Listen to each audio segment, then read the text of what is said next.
ಅಂತ ಉಪ್ಪಿ ಸರ್ ಇವ್ರು 3 ಜನ ಕಾಂಬಿನೇಷನ್ 45 ಅಂತ ಕಾಣಿಸ್ತಾ ಇದೆ. ಈ ಸಾಂಗ್ ಎಲ್ಲ ಹೇಳಕ್ ಹೊರಟಿದ್ದೀರಾ ಕತೆನ ಅನ್ನಿಸ್ತಾ ಇದೆ, ನಿಜನ ಸರ್? ಮೊದಲನೇದಾಗಿ ಥ್ಯಾಂಕ್ ಯು, ನೀವು ಇಷ್ಟು ಡಿಕೋಡ್ ಮಾಡ್ತಾ ಇದ್ದೀರಾ, good one sir.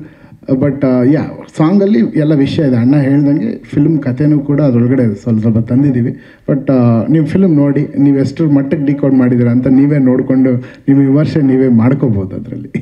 Thank you sir, thank you. ಶೆಟ್ರೆ, ನೀವು ಒಂದು ಸಲ ಹೇಳಿದ ನೆನಪು ನನಗೆ ಮಾಡ್ತಾ ಇದ್ದೆ ಅಂತ. ನಿಮ್ಮ ಮುಂದೆ ಶಿವಣ್ಣ ಉಪ್ಪಿ ಸರು ಡ್ಯಾನ್ಸ್ ಮಾಡುವಾಗ ಜೋಗಿ ಉಪೇಂದ್ರ ಸಿನಿಮಾಗಳೇನಾದರೂ ನೆನಪಾಯ್ತಾ? ಡೆಫಿನೆಟ್ಲಿ. ಅಂದರೆ ನನಗೆ ಮಂಗಳೂರಲ್ಲಿ ಸಿನಿಮಾ ಕಲ್ಚರ್ ಬಹಳ ನೋಡೋ ಅಂಥ ಕಲ್ಚರ್ ನಾನು ಚಿಕ್ಕವನಿರ್ತಾ ಬಹಳ ಕಮ್ಮಿ. ನಾನು ಭದ್ರಾವತಿಲಿ ಜಾಸ್ತಿ ಬೆಳೆದಿದ್ದೆ. ಉಪೇಂದ್ರ ರಿಲೀಸ್ ಆಗಬೇಕಾದ್ರೆ ನಾನು ಇದರಲ್ಲಿದ್ದೆ, ಅದು ಮಂಗಳೂರಲ್ಲಿದ್ದೆ, ಬಟ್ ಭದ್ರಾವತಿಗೆ ಹೋಗ್ತಾ ಇದ್ದೆ. ಭದ್ರಾವತಿಲಿ ಸಿನಿಮಾ ನೋಡಿ ಹಿಂದೆ ಬರಬೇಕಾದ್ರೆ ರಜಕ್ ಅಲ್ಲಿಗೆ ಹೋಗ್ತಾ ಇದ್ದೆ, ನನ್ನ ದೊಡ್ಡಮ್ಮನ ಮನೆಗೆ. ಹಿಂದೆ ಬರಬೇಕಾದ್ರೆ ನಾನು ಕೇಳಿದ್ದೆ ಜ್ಯೋತಿ ಥಿಯೇಟರ್ ಮುಂದೆ ಕ್ಯೂ ನಿಂತಿದ್ರು ಅಂತ. ನನಗೆ ಬಹಳ ಖುಷಿ ಆಯ್ತು, ಬಹಳ ಅಂದರೆ ನಾನು ದೊಡ್ಡ ಅಭಿಮಾನಿ ಅವರಿಗೆ. ಆಮೇಲೆ ನಾನು ಭದ್ರಾವತಿಲೇ 3 ಸಲ ನೋಡಿದ್ದೆ. ಅಂದರೆ ದೇವ್ರದಲ್ಲಿ ಆ ಸಿನಿಮಾ ಯಾರಿಗೂ ಅರ್ಥ ಆಗ್ತಾ ಇರಲಿಲ್ಲ. ನನಗೆ ಒಂದು ಲೆವೆಲ್ಗೆ ಅರ್ಥ ಆಗಿದ್ರು ಕೂಡ ನಮ್ಮ ಅಣ್ಣ ನೋಡಿ ನಿಂಗೆ ಅರ್ಥ ಆಗಿದೆಯಾ, ಇಲ್ಲ ಬಾ ಅಂತ ಅಂದರೆ ದುಡ್ಡ ಒಂದು ಸಿನಿಮಾ ನೋಡೋಕೆ ನಾನು. ಸೊ ಆ ರೀತಿ ಒಂದು 3 ಜನ ಕಸಿನ್ಸ್ ಇದ್ರು, 3 ಜನ ಜೊತೆನೂ ಒಂದೊಂದು ಸಲ ನೋಡಿದ್ದೆ. ಜೊತೆಗೆ ಎ ಸಿನಿಮಾದ ಪೋಸ್ಟರ್ ಅದನ್ನು ನೋಡಬೇಕಾದ್ರೆ ನನಗೆ ಅಂದರೆ ಇಟ್ ವಾಸ್ ಫ್ಯಾಂಟಾಸ್ಟಿಕ್. ಅಂದರೆ ಈ ರೀತಿ ಸಿನಿಮಾನ ಅಂದರೆ ಸಿನಿಮಾ ಅಂತ ಆ ಟೈಮ್ಗೆ ಅದು ಸಿನಿಮಾ ಅಂತ ಅರ್ಥ ಆಗ್ತಿತ್ತೋ ಇಲ್ಲ ಅಂತ ಕೂಡ ಯೋಚನೆ ಮಾಡಿಲ್ಲ. ಆ ಪ್ರಮೋಷನ್ ಯೋಚನೆ ಮಾಡಿ, ಆ ಧೈರ್ಯವನ್ನು ಯೋಚನೆ ಮಾಡಿ. ಜೋಗಿ ಅದರ ಕ್ಯಾಸೆಟ್ ಮನೇಲಿತ್ತು ನನಗೆ. ಅಂದರೆ ಆ ಹಾಡು ಕೇಳಬೇಕಾದ್ರೆ ಸಿನಿಮಾ ಥಿಯೇಟ್ರಿಗೆ ಹೋಗಿ ಮತ್ತೆ ಬಂದು ಅದನ್ನ ನೋಡಬೇಕಾದ್ರೆ ಅಂದರೆ ಅದೊಂಥರ ಬಹಳ ನೋವು ಕೊಡ್ತಾ ಇತ್ತು. ಆ ಇಡೀ ಸಿನಿಮಾದಲ್ಲಿ ಅಂದರೆ ಒಂದು ನಾವು ಸಿನಿಮಾ ಇಂಟರಾಕ್ಟಿವ್ ಆಗಬೇಕು ಅಂತ ಅನ್ಕೋತೀವಿ. ಯಾವತ್ತು ಪಾತ್ರಗಳಿಗೆ ಏನೋ ದಕ್ಕಬೇಕು, ಏನೋ ಲಭಿಸ್ಬೇಕು ಅಂತ ನಾವು ಅಂದ್ಕೊಂಡಾಗ ಆ ಸಿನಿಮಾ ನಮ್ಮೊಳಗೆ ಉಳ್ಕೊಳ್ಳುತ್ತೆ. ಅದಕ್ಕೆ ನಾವು ಇವತ್ತು ಜೋಗಿ ಬಗ್ಗೆ ಮಾತಾಡ್ತಾ ಇದ್ವಿ, ಉಪೇಂದ್ರ ಬಗ್ಗೆ ಮಾತಾಡ್ತಾ ಇದ್ವಿ. ಆ ಪಾತ್ರದ ತಾಯಿ ಮುಂದೆನೇ ಪಾಸ್ ಆಗ್ತಾ ಇರ್ತಾರೆ, ಆ ಪಾತ್ರ ಅದನ್ನ ನೋಡ್ತಾ ಇರಲ್ಲ. ನಮಗೆ ಅನಿಸ್ತಾ ಇರ್ತದೆ ಒಂದ್ಸಲ ಹಿಂದೆ ತಿರುಗ್ಬೋದಾ, ಒಂದ್ಸಲ ಆ ಕಡೆ ನೋಡ್ಬೋದಾ. ಜೊತೆಗೆ ಒಂದು ಸಾವಲ್ಲಿ ಆ ಡ್ಯಾನ್ಸನ್ನು ಯೂಸ್ ಮಾಡಿರುವಂಥ ರೀತಿ ಒಂದು ಸೆಲೆಬ್ರೇಷನ್ ಆಗ್ತಾ ಇರುತ್ತೆ, ಬಟ್ ಹೋಗ್ತಾ ಇರೋದು ಶವ, ಅದು ಅವನ ತಾಯಿದು. ಅದು ನಮಗೆ ನೋವು ಕೊಡ್ತಾ ಇರುತ್ತೆ. ಎಂಥ ಕಲ್ಪನೆ, ಜೊತೆಗೆ ಅದರ ಅಭಿನಯ, ಆ ತಾಯಿ ಮತ್ತು ಮಗನ ಸಂಬಂಧ, ಅದೆಲ್ಲ ಬಹಳ ಖುಷಿ ಕೊಡ್ತಾ ಇತ್ತು. ಜೊತೆಗೆ ಲೈವಲ್ಲಿ ನೋಡ್ಬೇಕಾದ್ರೆ ನನಗೆ ತುಂಬ ಖುಷಿ ಅಂದರೆ ಬಹಳ ಖುಷಿ. ನನ್ನ ಭಾಗ್ಯ, ಅದೇ ಹೇಳದ್ನಲ್ವ, ಅಭಿಮಾನಿಯ ಭಾಗ್ಯ ಅಷ್ಟೇ. Thank you.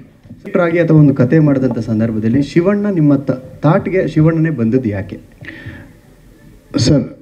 ಮೊದಲನೇದಾಗಿ ನೀವು ಹೀರೋಸ್ ಅಂತ ಹೇಳ್ದಂಗೆ ನಾನು ಆ್ಯಕ್ಚುಲಿ ಶಿವಣ್ಣನಿಗೆ ಕತೆ ಹೇಳಿ ನನ್ನ ಸಿನಿಮಾಗೆ ಹೀರೋ ಆಗಬೇಕಣ್ಣ ಅಂತ ರಿಕ್ವೆಸ್ಟ್ ಮಾಡೋಕ್ಕೆ ಹೋಗಿ ಆಮೇಲೆ ಅಣ್ಣ ನಾನು ಡೈರೆಕ್ಟ್ ಮಾಡೋಕ್ಕೆ ಹೇಳಿದೆ, ಅದೆಲ್ಲ ಬೇರೆ.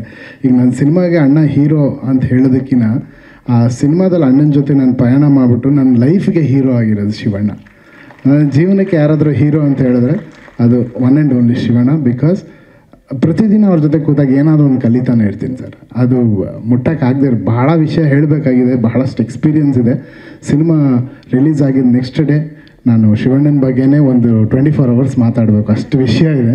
ಅವ್ರಿಗೆ ಎಷ್ಟು ಥ್ಯಾಂಕ್ಸ್ ಹೇಳಿದ್ರು ಮಾತುಗಳಿಲ್ಲ. ಯಾಕಂದ್ರೆ ಆ ವಿಷಯ ಹೇಳೋಕ್ಕೆ ಬಂದರೆ ಕತೆಗೆ ಟಚ್ ಮಾಡಿಬಿಡ್ತೀವಿ. ಆದ್ದರಿಂದ Shivanna is my life's hero.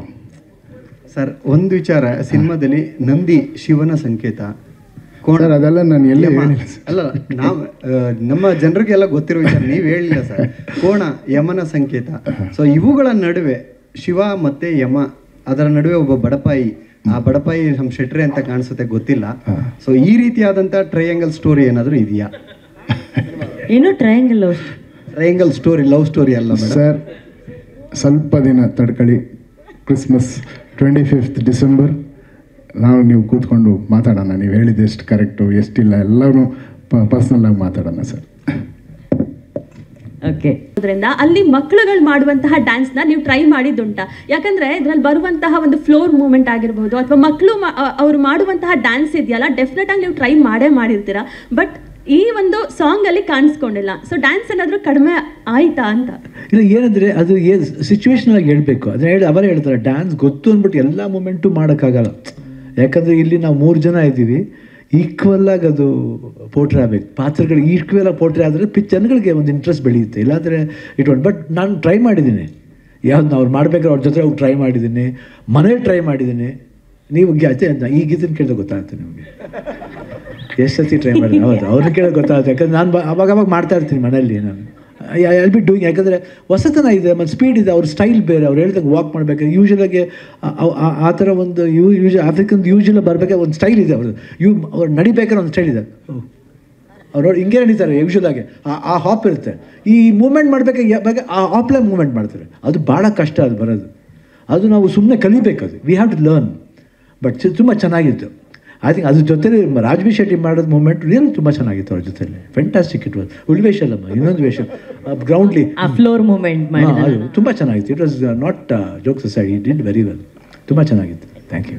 ಸ್ವಾದಿಷ್ಟತೆಯ ಸ್ವಾದ, ತಾಜಾತನದ ಆಹ್ಲಾದ, ಉತ್ತಮ ಆರೋಗ್ಯ ಮತ್ತು ಹೆಚ್ಚಿನ ರೋಗ ನಿರೋಧಕ ಶಕ್ತಿಯ ವೃದ್ಧಿಗೆ ಈಗ ನಿಮಗೆ ಸಿಗುತ್ತಿದೆ ಉತ್ತಮ ಗುಣಮಟ್ಟದ ಪೌಷ್ಟಿಕಾಂಶ. Shri Vaidik millet health mix. ಇದು ಸಿರಿಧಾನ್ಯಗಳ ಸಂಪತ್ತು.